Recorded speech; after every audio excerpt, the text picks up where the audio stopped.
কৃষ্ণ সেয়া নামঘৰলৈ আহিছোঁ। আজি নামঘৰত এই পুথি পঢ়ি আছে। বৰ্তমান এয়া নামঘৰলৈকে আহি আছোঁ। মহামায়াই সংস্থাপিত কৰিছে। আপোনালোকে নিশ্চয় শুনিছে নামঘৰত পুথি পঢ়িয়ে আছে ভকতসকলে। সেই সূত্ৰে দিয়ে নাই মন কৰিছোঁ 6টা মাৰিলে কংস 7 নম্বৰটো নাই 8 নম্বৰহে কৃষ্ণ কাহিনীতে কৈছে অষ্টম সন্তান সপ্তমটো কোনে বলৰাম সেইটোৱে হ'ল বলৰাম ষষ্ঠ লাগিনি 6টা মাৰিলে বুলি কয়। মই তাকে ভাবোঁ তাৰ 7 নম্বৰ সন্তানটো ক'ত দিল মানে কংস গৰ্ভটো হৈছিলে যদিও ৰাধাই কি কৰিলে মই জগতৰহে মাতৃ কোনো এজন নিৰ্দিষ্ট সন্তানৰ মাতৃ হ'ব নোৱাৰোঁ বুলি পেলাই বিনাশ পেলালে সেই সৰু সৰু ৰঙা পিন্ধু টুকুৰা দিলে পানীত পেলায় কৃষ্ণই গম পায় কি কৰিলে ৰাধাই ইয়াকতো মৰিব দিব নোৱাৰোঁ এই বোলে তেওঁ অনন্ত শক্তি এটা পঠাই দিলে যিটো শক্তিয়ে গৈ পানীৰ তলতে ৰাখিলে পানীৰ তলত যেতিয়া সম্পূৰ্ণ ৰূপ পালে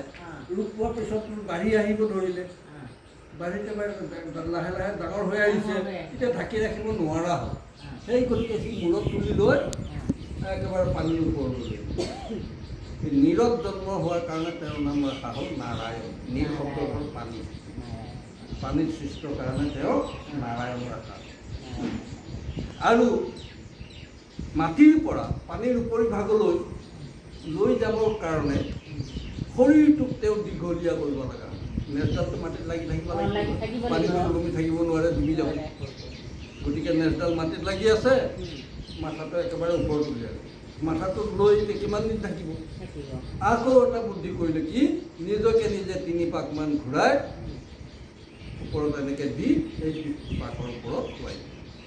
সেইখনে তেওঁৰ অনন্ত হত্যা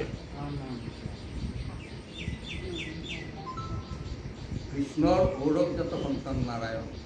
নাৰায়ণৰ ঔৰৱজাত সন্তান সিংহ ব্ৰহ্মা বিষ্ণু মহেশ্বৰ মাককে বিয়া কৰাইছে মহাদেৱে 100 এবাৰ মৰি জন্মাৰ পিছত পাৰ্বতীৰ যিটো আত্মা সেইজনী মহামায়া মহামায়া অংশে পাৰ্বতী গৌৰী উমা তিনিজন একেটা আত্মা কিন্তু একেটাই আত্মা একেটাই 100 এবাৰ মৰি জন্মাৰ পিছত 3 জনমত মহাদেৱৰে পত্নী উমাই এই বদৰিকা আশ্ৰমত 12,000 বছৰ বগৰী সিজাইছে মহাদেৱক পতি কোৱাৰ কাৰণে 12,000 বছৰ বগৰী সিজাইছে কিন্তু বগৰীকেইটা নিসিজেহে চিন্তা কৰচোন 12,000 বগৰী 12,000 বছৰ সিজাইছে বগৰীকেইটা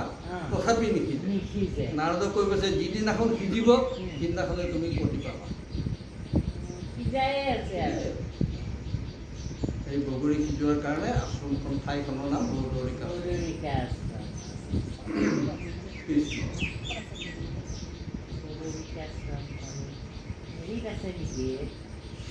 হে ৰাম চাৰু চতুৰ্ভুজ